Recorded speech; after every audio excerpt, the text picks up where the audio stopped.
Like, I see Arcade Fire, like, all over the place. Well, you're also in Austin. Well, they're in Saturday Night Live, and they're just, like, you know, they're not, like, a small, unheard of band. Yeah. I mean, they're pretty But they're also on the radio all the time. It's the first time ever a band that wasn't signed to a label won Best Album. That's kind of cool. That is cool. That is cool. I will admit, I mean, I understand the outrage, and then the outrage at the outrage for the Bieber fans. I'll be honest, I know more Justin Bieber songs than I know Arcade Fire. Yeah. I mean, I would probably like Arcade Fire more if I listened to them, but they were even on Saturday Night Live at one point. Yeah. When Rainn Wilson hosted everything. Yeah.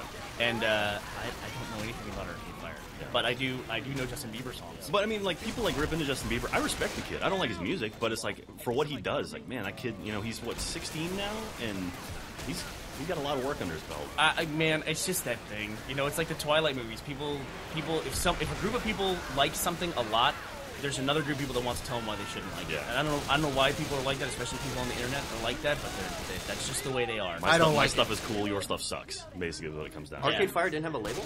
Nope. That's awesome. I mean, what you think? I mean, it's like $80 to put your album on iTunes, which is where most people are going to buy it anyway. And you can market yourself really well on Twitter. It definitely feels more genuine when that happens in music. That's like, oh, here's some guys who got together, they made an album, and now they won a Grammy for it. Whereas whenever you hear about that happening, an independent film winning an Oscar, it's always like an independent film produced by the Weinsteins, you know, or something. And it's just like, that's not an independent movie, you know? Crash is not independent if it has all named stars. Bullock and everybody in the movie, Yeah, it just doesn't feel the same way. I mean, Arcade Fire feels like a couple dudes in a garage who just won a Grammy. A lot of times it's just like small-time production and big-time distributor.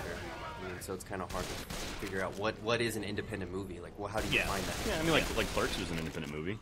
And most of Kevin Smith's stuff technically is an independent movie. But I mean, all that stuff got sold. I mean, they say Rodriguez made El Mariachi for $7,000, and then Rodriguez made El Mariachi $7,000, and then when he sold it to a distributor, they spent another, $100,000 or some astronomical amount actually releasing the movie. So it was El Mariachi. Well, the independent label in film is something that people try to hold on to. I like the back and forth here.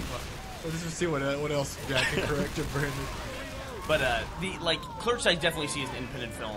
It's not like Crash to me. If Clerks had won Best Picture, they'd be like, here's a dude who made a film for $30,000. If El Mariachi had won Best Picture, it'd be that level. Yeah. But when then you get Antonio Banderas and Salma Hayek in your movie, next one, then it's like the independent thing doesn't matter. It's like, it's enough when they produced Crash and it was an independent movie, and then they got all those stars to be in it. That's enough. You don't have to constantly farm the independent thing. It's not. It's enough. It's just there's a certain level at which it no longer matters that it's independent. Once all these big stars, it doesn't have the same feeling as a garage band pumping out their own stuff. All right, well, let's start wrapping this up. Any final words? Any comments? Do we want to say anything?